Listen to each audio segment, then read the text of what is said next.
Welcome all of you in this channel. आप सभी का इस चैनल पर स्वागत है। आज की क्लास में हम देखने वाले हैं टेंस, जो कि एक बहुत ही महत्वपूर्ण माना जाता है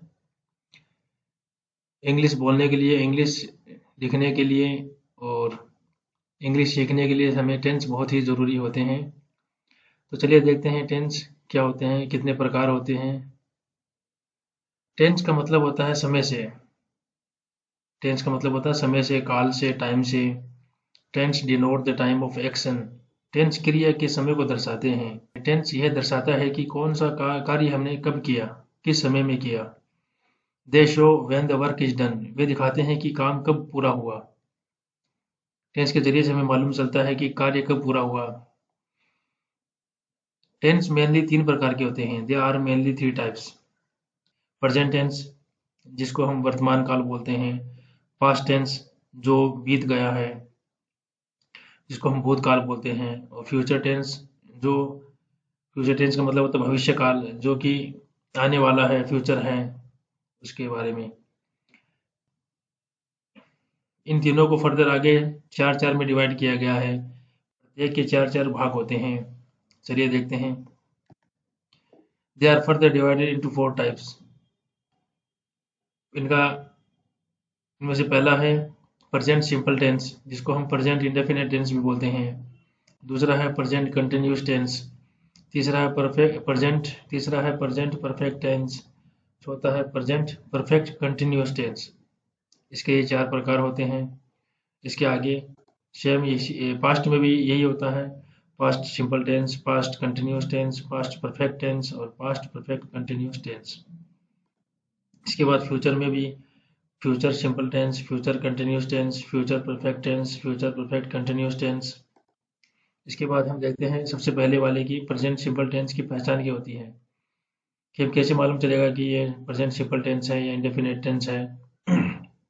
चलिए देखते हैं। पहचान। सिंपल प्रेजेंट टेंस के वाक्यों में काम का करना या होना पाया जाता है। इन वाक्यों के अंत में ता है, ती है, ते हैं आदि आते हैं। तो बच्चों, इन वाक्यों की पहचान, इन सेंटेंस की पहचान हम कैसे करेंगे। इनके हिंदी वाक्यों के अंत में ता है, जैसे वह काम करता है, वह बाजार जाती है, वे क्रिकेट खेलते हैं। तो इनके लास्ट में, इनके आखिर में ता है, ती है, ते हैं आते हैं। तो हमें इनसे मालूम चलता है कि यह प्रेजेंट सिंपल टेंस है। और इसके बाद हम देखते हैं एफर्मेटिव सेंटेंस, सकारात्मक वाक्य जिसमें नोट यानी नहीं का प्रयोग नहीं होता है। ऐसे वाक्य जिनमें नोट का प्रयोग नहीं होता है, इनको हम एफर्मेटिव सेंटेंस कहते हैं। इनके बनाने का स्ट्रक्चर और रूल्स पढ़ते हैं। इसमें रूल 1 है for singular subject. Singular subject यानी एक वचन, एक वचन यानी जिसमें एक से ज़्यादा न हो, जैसे कि ही, शी, इट, नेम आदि। अगर इनसे कोई, अगर सेंटेंस में यह मौजूद है तो हम किस प्रकार से सेंटेंस बनाएंगे। चलिए देखते हैं इसका स्ट्रक्चर क्या होगा। सब्जेक्ट, स्ट्रक्चर में सबसे पहले आएगा सब्जेक्ट, जो कि सिंगुलर नंबर होगा या थर्ड पर्सन होगा, प्लस वर्ब की फर्स्ट फॉर्म आएगी इसके अंदर। और इसके बाद हमें इसमें एस या ईस जोड़ना पड़ेगा, एस या ईएस जोड़ना पड़ेगा। इसके बाद हमें ऑब्जेक्ट होगा, प्लस ऑब्जेक्ट होगा। एक बार फिर देख लीजिए। सब्जेक्ट, सब्जेक्ट में सिंगुलर नंबर और third person, plus first form of verb, plus S या ई एस, इन दोनों में से कोई एक आएगा, प्लस ऑब्जेक्ट। इसमें आगे नोट है। नोट, किसी भी नाउन सब्जेक्ट को थर्ड पर्सन समझना चाहिए। अच्छा, यहाँ पे थर्ड पर्सन दिया है तो कंफ्यूज मत होना कि थर्ड पर्सन क्या होता है। तो किसी भी नाउन सब्जेक्ट को थर्ड पर्सन समझना चाहिए। अब ये नाउन सब्जेक्ट क्या है, चलिए देखते हैं। एग्जाम्पल, वह स्कूल जाता है, तो इसमें वह जो है वो नाउन सब्जेक्ट है। तो तो वह को थर्ड पर्सन समझना चाहिए हमें। इस सेंटेंस के हिसाब से वह को हमें थर्ड पर्सन समझना चाहिए। इसके आगे हम देखते हैं, ये तो था एक वचन के लिए, सिंगुलर सब्जेक्ट के लिए। अब देखते हैं रूल 2 फॉर प्लूरल सब्जेक्ट यानी बहुवचन। ऐसे ऐसे वाक्य जिनमें आई, वी, यू, दे का यूज होता है तो उनको हम प्लूरल सब्जेक्ट बोलते हैं। इसका स्ट्रक्चर बनाने का क्या है।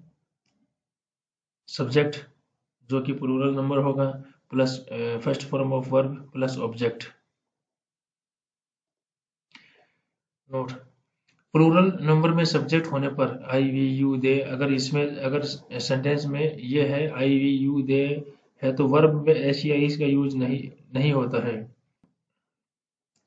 एक बार फिर से समझ लीजिए, अगर सेंटेंस में आई वी यू दे का यूज हुआ है तो उसमें हम वर्ब के साथ एस या इस नहीं लगाते हैं। इसके आगे है वर्ब हमेशा प्लूरल होती है, उसको सिंगुलर बनाने के लिए एस या इस ऐड करना पड़ता है। समझ गए? तो इस वाक्य में ये प्लूरल नंबर है तो हमें एच एच नहीं जोड़ना है, क्योंकि हमें वर्ब भी वैसी ही यूज करनी पड़ेगी प्लूरल वाली, इसलिए हम एच एच को यूज नहीं करेंगे। ओके, एग्जाम्पल देख लेते हैं इसका। प्रेजेंट सिंपल टेंस के कुछ एग्जाम्पल्स हैं। मैं खाना खाता हूँ, आई ईट फूड।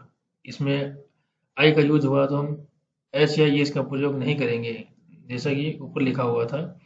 इसमें डायरेक्ट आ जाएगा I eat food, first form verb की, और यह फूड यहाँ आ जाएगा। इसके बाद वह किताब पढ़ती है, शी रीड्स ए बुक। इसमें एस या एस का प्रयोग होगा क्योंकि यह एक वचन है, सिंगुलर नंबर है, सब्जेक्ट क्या है, सिंगुलर नंबर है, तो शी रीड्स ए बुक। वह स्कूल जाता है, यह भी सिंगुलर नंबर है, वह एक अकेला बंदा है, स्कूल जाता है।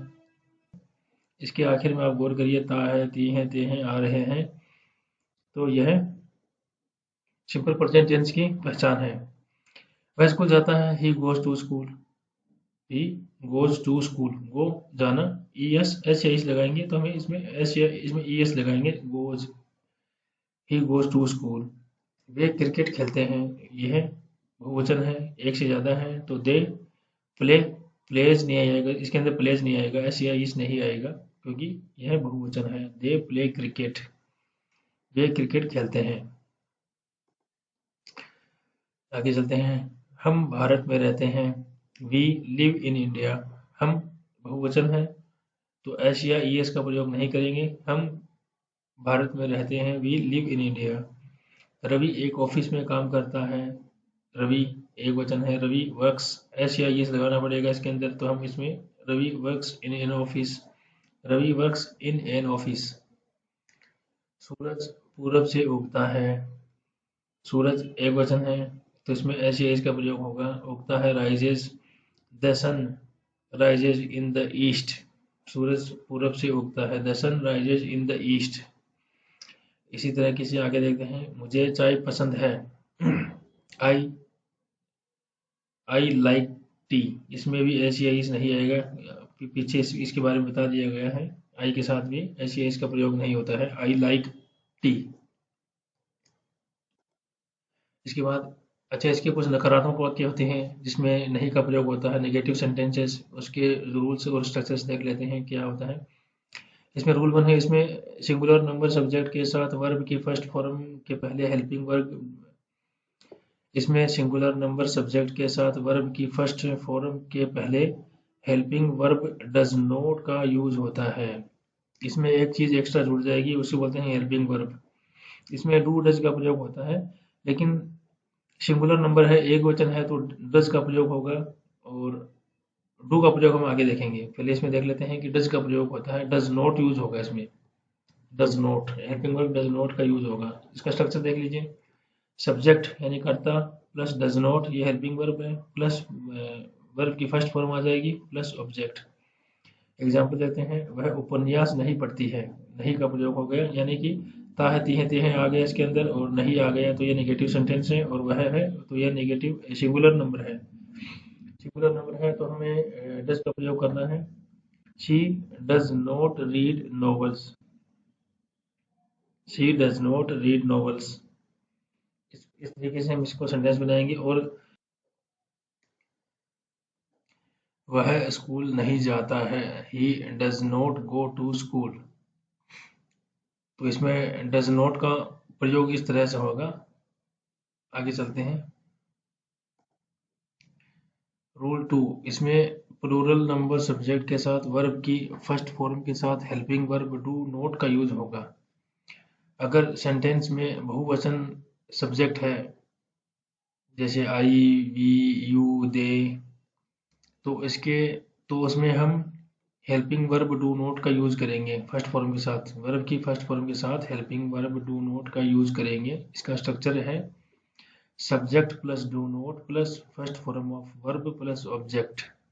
एग्जाम्पल देख लेते हैं। वे क्रिकेट नहीं खेलते हैं, वे एक से ज़्यादा है और बहुवचन है, प्लूरल नंबर है, तो क्रिकेट नहीं खेलते हैं और नहीं का यूज हो रहा है इसमें। They do not play cricket, they do not play cricket, इसमें डू नॉट का यूज करेंगे, डू नॉट प्ले क्रिकेट। और हम दिल्ली में नहीं रहते हैं, तो इसके लिए we do not live in Delhi. तीसरा इसमें इंटेरोगेटिव सेंटेंस, ऐसे सेंटेंस जिसमें हम सवाल पूछते हैं, क्या वह किताब पढ़ता है, क्या वह स्कूल जाता है, तो इसको हम कैसे बनाएंगे।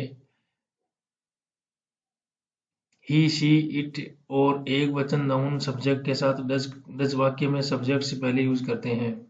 इसका रूल ये है, इंटेरोगेटिव सेंटेंस में अगर एक वचन है, सब्जेक्ट अगर एक वचन है, और जैसे कि ही है, शी है, इट है और कोई नेम है, तो इसमें हम डज वाक्य में सब्जेक्ट से पहले यूज करते हैं। इसका स्ट्रक्चर है does plus subject plus first form of verb plus object. जैसे कि क्या वह किताब पढ़ता है, क्या वह किताब पढ़ता है, तो इसमें सवाल पूछा जा रहा है, क्या वह किताब पढ़ता है, तो इसमें डज पहले आ जाएगा, डज ही, इसमें डज सब्जेक्ट से पहले आ जाएगा, does he read a book. इसी तरीके से क्या वह स्कूल जाता है, तो इसमें भी डज ही से पहले आ जाएगा, does he go to school.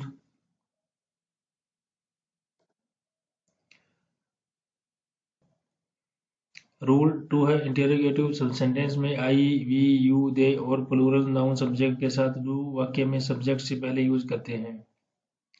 ये भी सेम उसी की तरह है, लेकिन इसमें डू का प्रयोग होगा।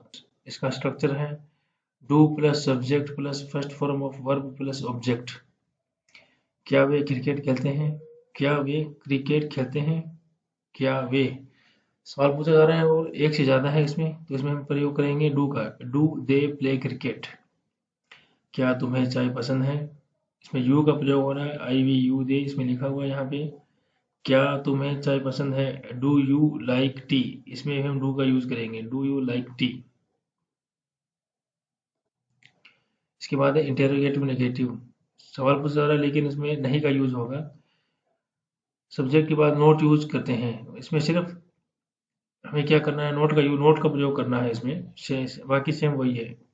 इसका स्ट्रक्चर देख लीजिए, डू डज आएगा इसके अंदर, डू या डज आएगा, एक वचन है तो डज आएगा, बहुवचन है तो डू आएगा, प्लस सब्जेक्ट प्लस नोट आएगा इसके अंदर, सब्जेक्ट के बाद नोट आएगा, plus first form of verb plus object. क्या वह एक पत्र नहीं लिखती है, इसमें पूछ रहा है कि क्या वह एक पत्र नहीं लिखती है, इसमें आ जाएगा डज, क्योंकि यह सिंगुलर है ना, इसलिए डज आ जाएगा, does she not write a letter. उम्मीद आपको यह पसंद आया होगा। वीडियो को लाइक करें, चैनल को सब्सक्राइब करें और चैनल को सपोर्ट करें। थैंक्स।